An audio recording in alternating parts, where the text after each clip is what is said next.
Thank you, Mr. Speaker. My question is for the Minister of Community and Social Services. The Minister's office was informed that her seamless rollout of SAMS was flawed from the get-go, but she plowed ahead anyway. She inflicted chaos on the system, chaos that came with a hefty price tag of almost $300 million. Now municipalities and service providers have been left to foot the bill for significant overtime costs, extra staff to handle the problems with SAMS, and in some cases, even new equipment in order to run SAMS. Speaker, municipalities are not responsible for paying for this government's mistakes. Will this minister finally take responsibility for the SAMS disaster and reimburse municipalities for their expenses? Thank you.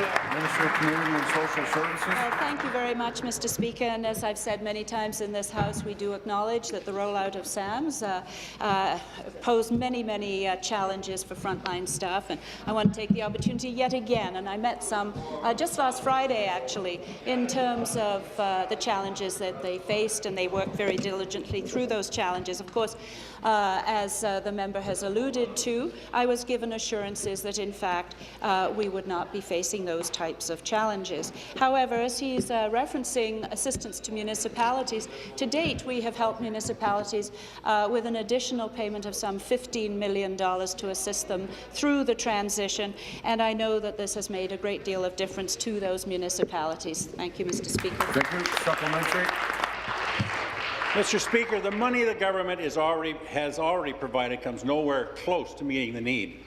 Brantford and Brant County require $600,000 to cover the problematic rollout of SAMS. Ottawa has estimated they need $4 million. In Waterloo Region, the costs add up to more than $1 million. Hamilton needs at least $820,000. Stratford passed a resolution calling for a permanent fix to SAMS, as they estimate they spent $175,000 in the months after SAM's release. And the list just keeps going. It has come to the point where legal action is being considered to recoup these expenses. Will the minister do the right thing and reimburse municipalities and their taxpayers, or is she going to add millions in legal fees to the massive SAMS bill? Question. Thank you. Minister. Well, thank you, Mr. Speaker. And of course, we've been having ongoing discussions and conversations with municipalities, including the ones that the member referenced. And I'm in an ongoing discussion with those particular locations. And the dialogue continues. Apart from the $15 million that I referenced earlier, we are looking very specifically at those centres. If they have some additional costs, I know I and my officials are very open to looking at their particular concerns. In fact, it was the City of Brantford where I visited early on, and I was pleased to have the opportunity to talk to frontline workers in that city. They did have some particular difficulties that were unique to their location.